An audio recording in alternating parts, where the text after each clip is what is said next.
of IP, particularly the very common types of IP that we have, you know. I want to just talk about real quick, also mindful of time, some of the misconceptions that people have, you know, about intellectual property. You know, contrary to popular opinion, ideas are not protected by intellectual property. The fact that I have an idea doesn't mean that it's automatically protected.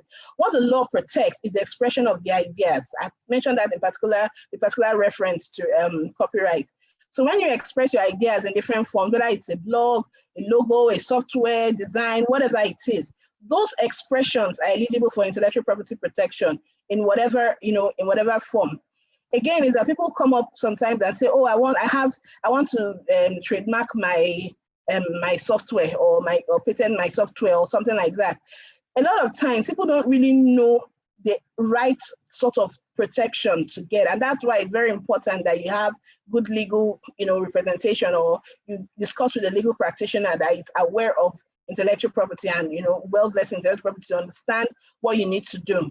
Okay, because sometimes the protection that you need is not the protection that you're seeking or that you actually go and get.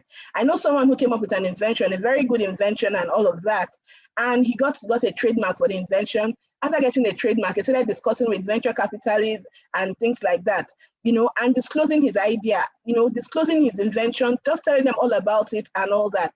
And somebody else just picked up that invention, called it a different name, and registered it, got a patent for it, called it a different. And then when he came, I was like, no, I already have a trademark.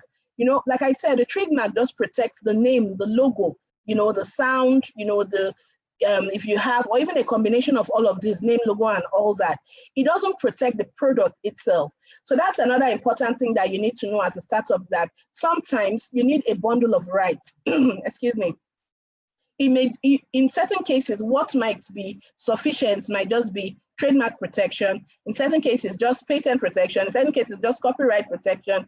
But in certain cases, you may need to have all of these protections. So one product, the name you call it, the logo you give it, and all of that may be, you know, subject to trademark protection.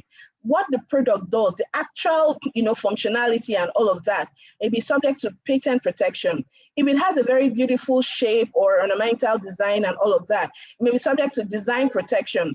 If, for instance, you have some special, you know, scripts that you've written as part of that product, you may need to have copyright protection. And then there may be some things you don't even disclose at all, which is part of the workings of that product. That will be protected by trade secrets. So in one product, it's very possible for you to have several types of IP protection, you know,